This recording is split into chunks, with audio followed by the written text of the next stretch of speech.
a hablar cuando previamente no ha sido reconocida públicamente, mientras que algún científico, autor, etcétera, ya reconocido, cualquier cosa que diga en sí, ya se le va a prestar una mayor atención, ¿no? Esto así explicado de forma muy simple. Por lo tanto, ¿esto qué nos ha dejado? Esa invisibilidad de las científicas que han llegado o nos han llegado a nosotras como hermanas de, ayudantes de, colaboradoras de, ¿no? Y bueno, yo tampoco voy a ponerme a hablar de el gran número de científicas que han sufrido el efecto Matilda. Tenéis muchas publicaciones en internet y en numerosos libros, pero sabemos historias de científicas que no se han llevado el Nobel en favor de sus compañeros masculinos, historias de invisibilidad de la ciencia como de Minoeter, Franklin, etcétera, etcétera, ¿no? Bueno, y esa misma idea que os comentaba antes de cómo el hombre de ciencia se forma a partir de la consideración pública con unas características reconocidas públicamente y esas funciones, ¿no?, proyectadas hacia el exterior, no casan, no concuerdan precisamente con la imagen femenina de ángel del hogar, de sexualidad y de objeto, ¿no? Por lo tanto, esos espacios públicos que no admitían a la mujer, tampoco admitían a las mujeres científicas en sí. Y de ahí deriva esa misma idea del efecto Matilda, ¿no? Precisamente esto, bueno, tiene mucha actualidad y de hecho sigue vigente, pero parte además de una idea del determinismo biológico que sobre todo se gestó después de la Ilustración, que hablaba de que el hombre y la mujer tenían un cerebro biológicamente distinto, ¿no? Muchos científicos, muchos académicos apoyaron esa idea y este pensamiento realmente fue muy peligroso porque finalmente lo que hacía era utilizar la ciencia, que como hemos dicho es neutral, entre comillas, para justificar la invisibilidad de la mujer, para justificar cerrar el acceso a las mujeres a determinadas carreras académicas o para justificar que las mujeres no pudieran votar o que no fueran capaces de hacer determinadas cosas. Y claro, al final, ¿quién iba a luchar contra la ciencia, ¿no? Si la ciencia está ahí para el progreso, para ayudarnos. Bueno, pues uno de los libros interesantes que yo recomendaría sobre este tema es el de Ilona Schevinger, que trata precisamente sobre este tema, ¿no? Sobre si la mente tenía sexo, todas esas teorías misóginas que empezaron a surgir en este momento y cómo han llegado prácticamente hasta hoy. Bueno, uno de los legados que precisamente nos ha llegado y que fue una de las grandes matanzas, digamos, y las grandes agresiones políticas contra las mujeres fue las acusaciones de brujería, ¿no? En oposición a esa imagen tradicional de la mujer que ya hemos hablado, de ángel del hogar, las mujeres que tenían intenciones de generar conocimiento, de salirse un poco de esa idea de quietud controlable, eran perseguidas. Y, por tanto, sufrieron acusaciones de herejía y brujería, persecución, violencia brutal, incluso la muerte. Bueno, en esta imagen os he puesto a Hipatia. Hipatia es la primera científica reconocida internacionalmente y, bueno, como sabréis, fue precisamente asesinada a manos de una turba de cristianos violentos y fue acusada ella también de hechicería, ¿no? Esa idea de la brujería y la relación con la ciencia realmente ha sido estudiado, os he recomendado aquí 3 libros, por una parte el de María Taussiet, Ponzoña en los ojos, Silvia Federici, Calibán y la bruja, y luego Brujas, parteras y enfermeras, de Bárbara Enrich y Deirdre Ingrid.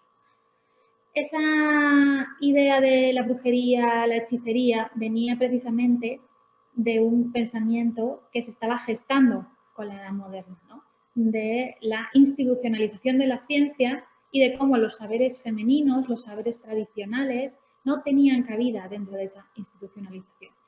Y bueno, Silvia Federici habla de esto en su libro y se cuestiona por qué la historia de la brujería, la persecución de las mujeres acusadas de brujería es prácticamente un capítulo invisible en los libros de historia, también en los colegios, ¿no? Nadie recuerda haber estudiado la quema de brujas y precisamente ella responde a esa cuestión diciendo lo siguiente: esto es un buen ejemplo de cómo la historia ha sido escrita por los vencedores. Es decir, que al final esa institucionalización misógina, digamos, venció a esas mujeres que se salían del canon que se intentaba imponer. Entonces, digamos que las propias acusaciones de brujería se basaban en que las mujeres debían permanecer en lo privado, mientras que en lo público, en las instituciones, en la ciencia, debía estar el hombre, ¿no? Precisamente Hipatia, aquí os he traído otra imagen de ella, la primera de todas, ha sido frecuentemente sexualizada después en el arte, se le ha representado desnuda y justo en ese momento de violencia contra ella antes de su muerte. Pero también tenemos otras historias de personas que no cumplían con esa idea de autoridad científica normativa y que fueron acusadas y procesadas, ¿no? Por una parte tenemos a Heleno de Céspedes, que bueno, fue una cirujana que vivió en el siglo XVI y cambió de sexo vistiéndose de hombre. De hecho, en el proceso inquisitorial donde se le acusa, se dijo que ella misma se había cambiado de sexo y se le acusó precisamente porque a las mujeres no se les permitía ejercer en ese momento la medicina. Y bueno, es una historia que también tenéis mucha información. Si no, me podéis escribir un email y os puedo pasar más información, porque la historia de Helena o Heleno de Céspedes realmente es una de esas historias también de superación y de ver cómo realmente había personas que por no cumplir con esa imagen de autoridad, ¿no?, se les cerraba, digamos, las puertas y sin embargo, pues intentaron adaptarse luchando de cualquier manera, ¿no? Luego, por otra parte, tenemos a Hildegarda de Bingen, que fue una religiosa del siglo XI y que precisamente, bueno, creó una comunidad de religiosas que estuvieron estudiando diversas cuestiones sobre medicina. Particularmente ella escribió varios textos también sobre la mujer y curiosamente uno de los textos más detallados del momento sobre el orgasmo femenino. Y luego, por otra parte, tenemos la cuestión de las parteras que tenéis en la última imagen. Esa idea de las comadronas, de las parteras que ejercían sus prácticas en lo privado, ¿no?, hasta que llega un momento en el que la medicina se institucionaliza. Esa idea de los saberes femeninos que permanecían en lo privado me llevó a descubrir esta historia, que es realmente curiosa e interesante, que también es sobre una mujer acusada, en este caso no acusada porque no existe información sobre si fue procesada o no, pero se la conocía como la bruja de Shropshire. Y bueno, un médico llamado William Withering escribe sobre ella en uno de sus tratados, publicado en el siglo XVIII, y habla precisamente de cómo en el año 1775 intentó tratar a una persona de hidropesía y descubrió, bueno, la gente del pueblo le dijo que había una mujer que había guardado una receta médica durante años y que ella realmente conseguía curar a la gente donde los médicos generalmente fallaban.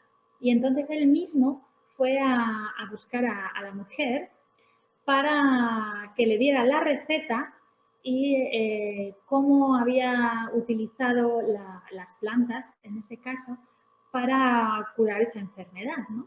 Y él la incluyó dentro de su tratado científico. Bueno, no sabemos mucho más de ella, solo sabemos que era conocida como la bruja de Shropshire precisamente por eso, ¿no? Por esos saberes que ella, fuera de lo institucional, realizaba en su casa y esas curas que las mujeres al final, a lo largo del tiempo, han seguido realizando, aunque no les dejaran formar parte de ese espacio público de las ciencias. Otra cuestión interesante fueron las ilustradoras científicas. Curiosamente, la botánica sí que fue considerada una ciencia apta para las mujeres y moral. Y bueno, mientras los hombres participaban en las expediciones generalmente, muchas mujeres hacían el trabajo de clasificar y herborizar el material e ilustrarlo.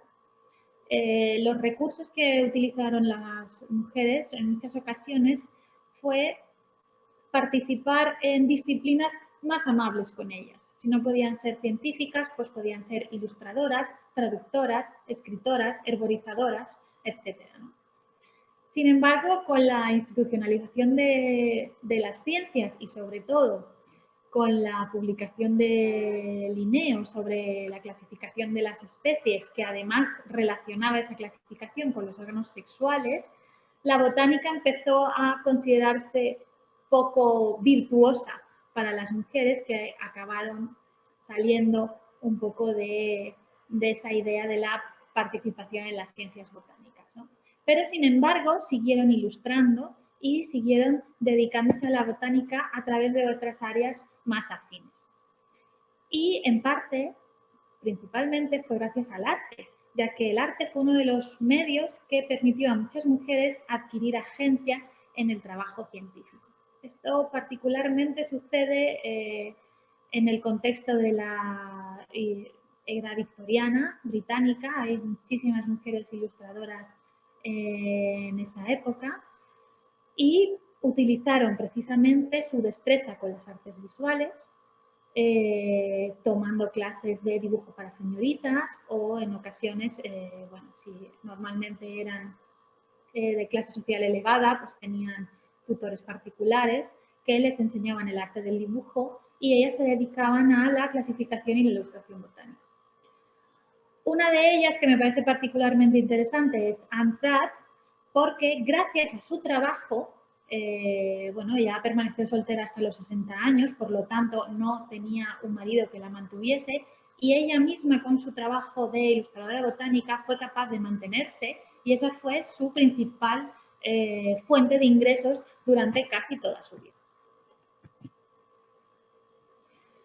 A medida que avanza el tiempo, la incorporación de las mujeres al espacio público, sobre todo después del siglo XX, es una de las mayores revoluciones, tanto para las artistas como las científicas.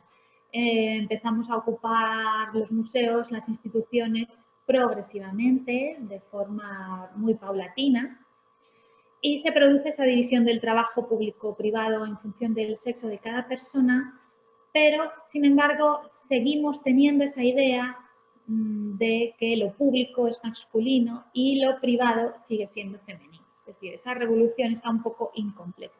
Ya no tanto a nivel legislativo, generalmente, aunque en algunos sitios evidentemente sí, pero también tiene un componente cultural y un componente moral que sigue como remanente en nuestra sociedad.